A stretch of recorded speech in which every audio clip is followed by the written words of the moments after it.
Hello, and welcome to Ask the History Buff, the podcast that informs and educates about Canadian history.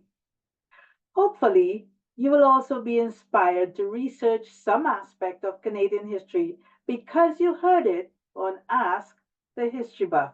Each week, we will explore the lives of influencers, events which they influenced, and the legacy which we as Canadians have inherited because of the influencer or the events. I am Lynette, your curious Canadian history buff. I'm not a degreed historian with letters behind my name, but I have researched more of our Canadian history than most people have. I am always discovering new, interesting information about Canadian history, which really excites me. And that's why I call myself the Curious Canadian History Buff. I hope that you will be encouraged to Google people's names and events surrounding them, like I do, to understand their impact on our society. I encourage you to follow rabbit trails when you read about past influencers in Canada. And for Christian listeners, I encourage you to be a Berean by searching out everything you hear. And if you are just too busy to search, then ask the history buff. Chances are I may have the answers. But if I don't, I will look for the answers and get back to you. Feel free to challenge my information anytime by sending your questions to info@christianrootscanada.org. You may teach me something new. And don't forget to hit the subscribe button to be informed when another podcast is here. If you know someone who should hear this podcast, please hit the like and share button also.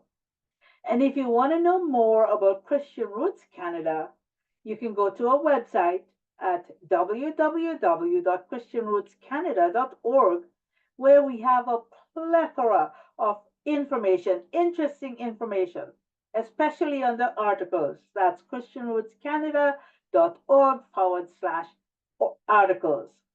And there you will find our podcasts also. So go to our website and learn a lot of information that you will be surprised of. Today, we will explore the legacy of Canadian Thanksgiving from Martin Frobisher, from his celebration in 1578 to the Governor General Vincent Massey's proclamation in 1957.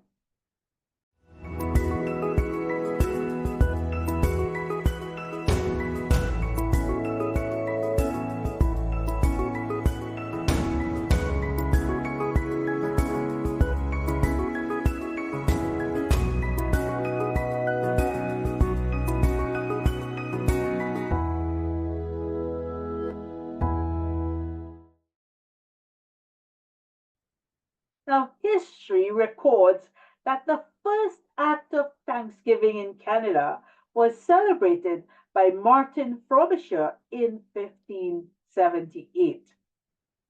History also records celebrations of Thanksgiving by Samuel Champlain in 1606, a Thanksgiving declaration on behalf of the Prince of Wales in 1872, and the Governor General Vincent Massey signing the proclamation for our current celebrations of Thanksgiving in 1957. Now, starting with Martin Frobisher, we need to ask just who is Martin Frobisher? It might be a name that you have not heard before. Well, Martin Frobisher was a privateer in the service of the Crown of England. In 1579, he was searching for the northwest Passage. Now, he had good reason to be thankful. This was his third voyage.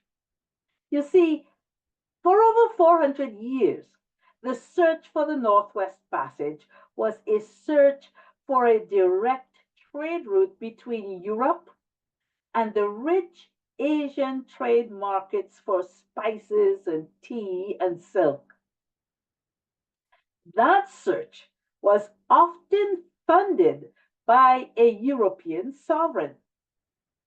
In those days, explorers were also seeking for the fabled city of gold. On a previous journey, Frobisher had found what he thought was gold ore. This time, he planned to establish a settlement on Baffin Island to continue his gold exploration and development.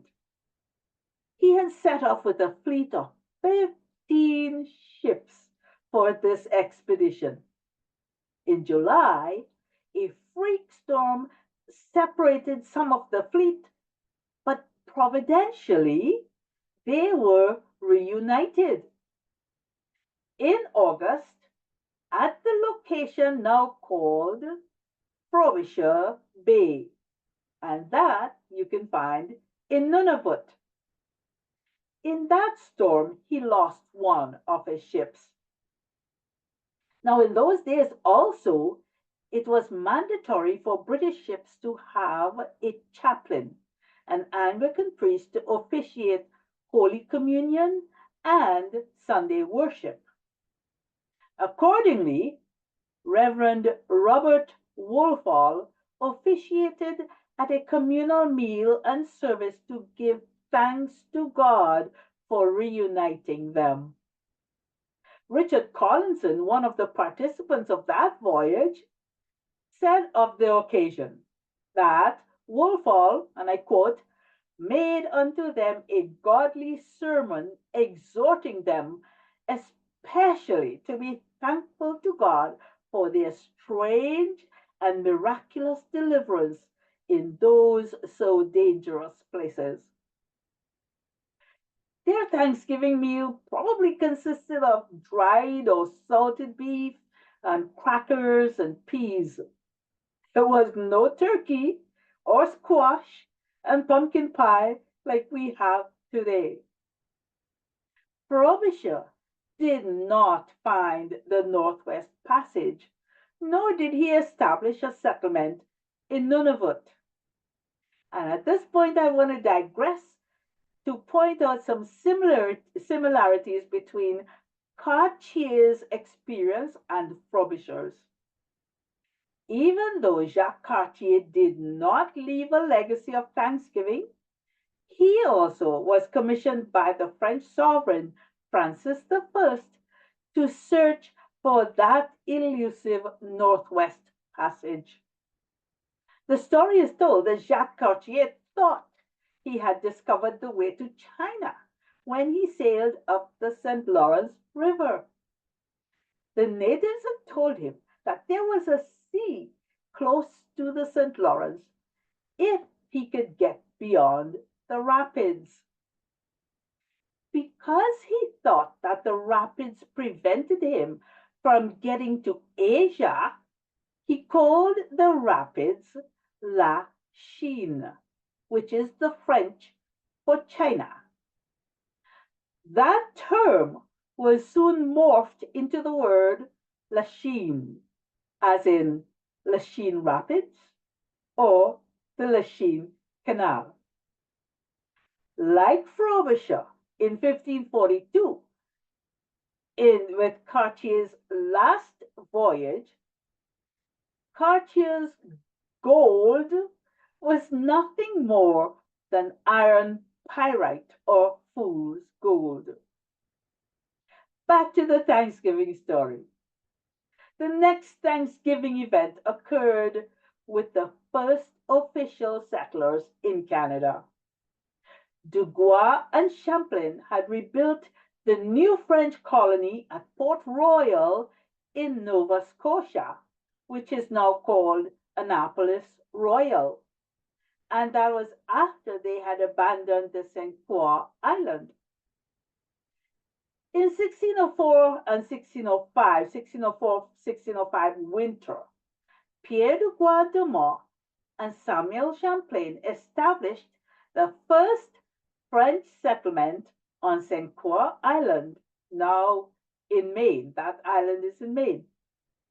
That first winter, 40 of the 80 men died because of scurvy.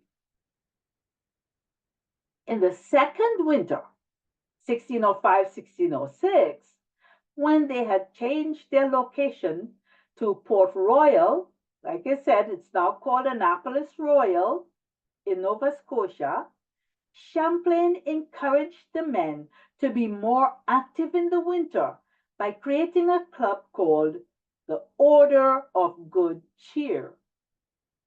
They held feasts which they shared with their First Nations neighbors.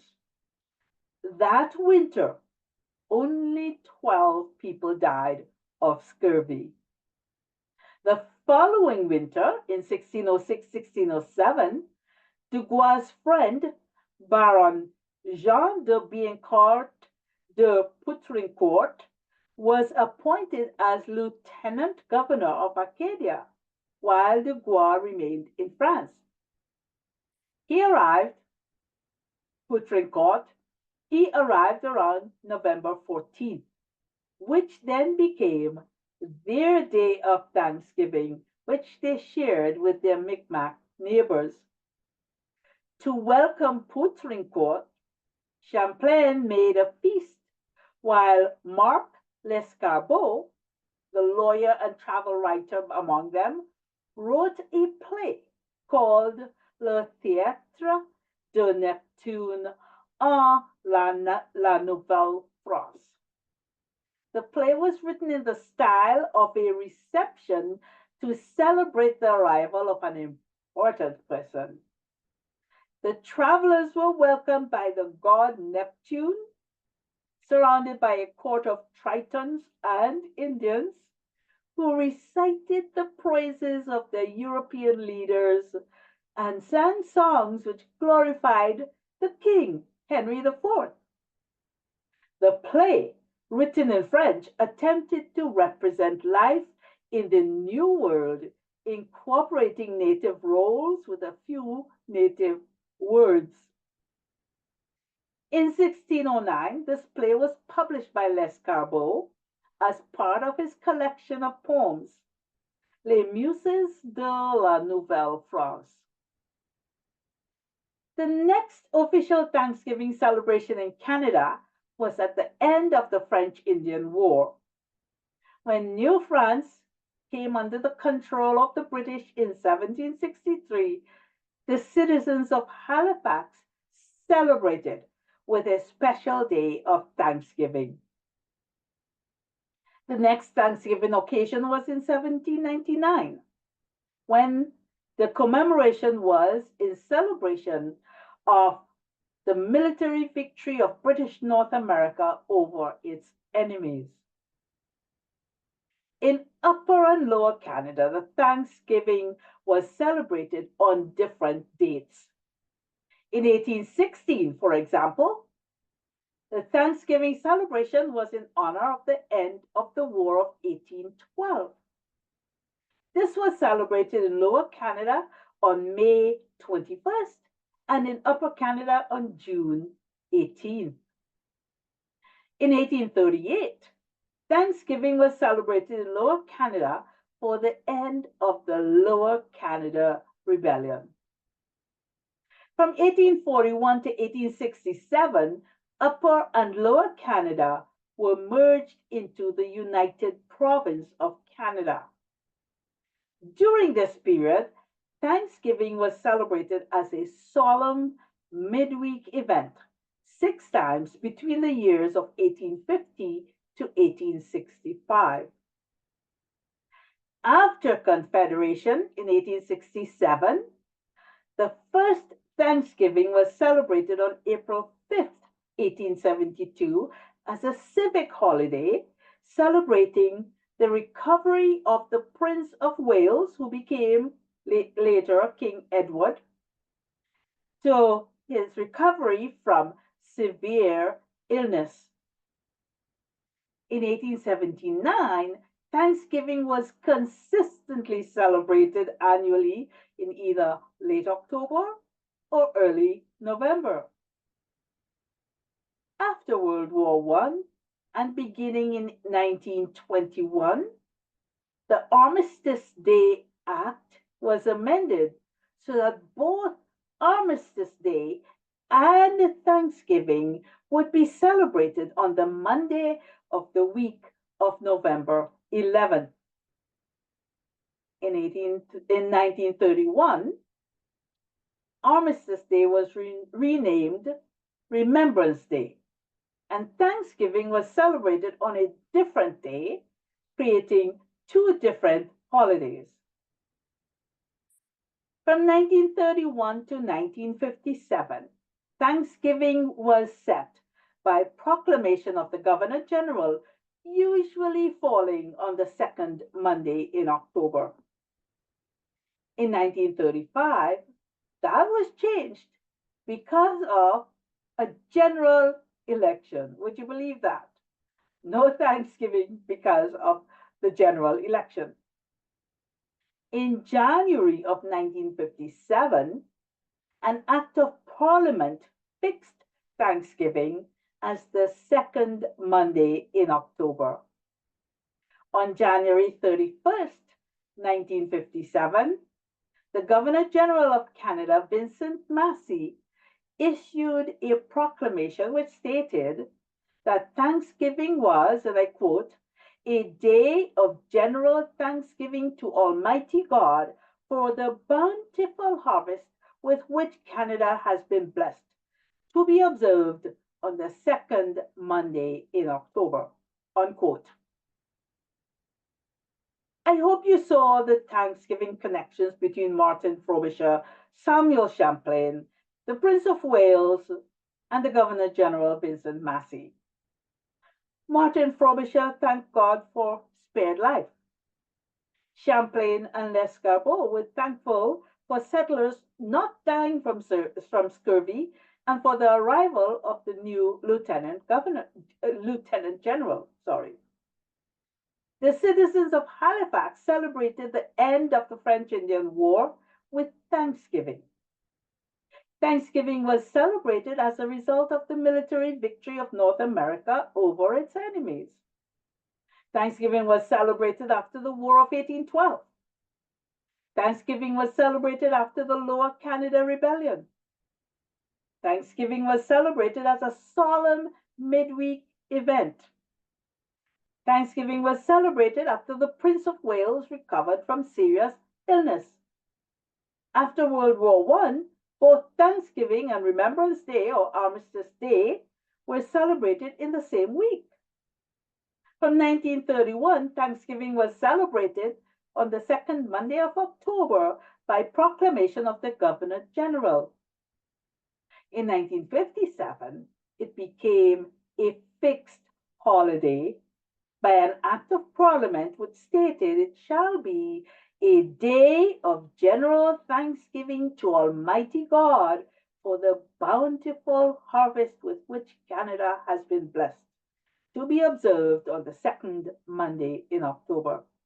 So this is the development of Thanksgiving to Almighty God in our history. This is Canada's Thanksgiving legacy. May you and your family find much for which to be thankful on Thanksgiving Day 2024. Happy Thanksgiving to you all.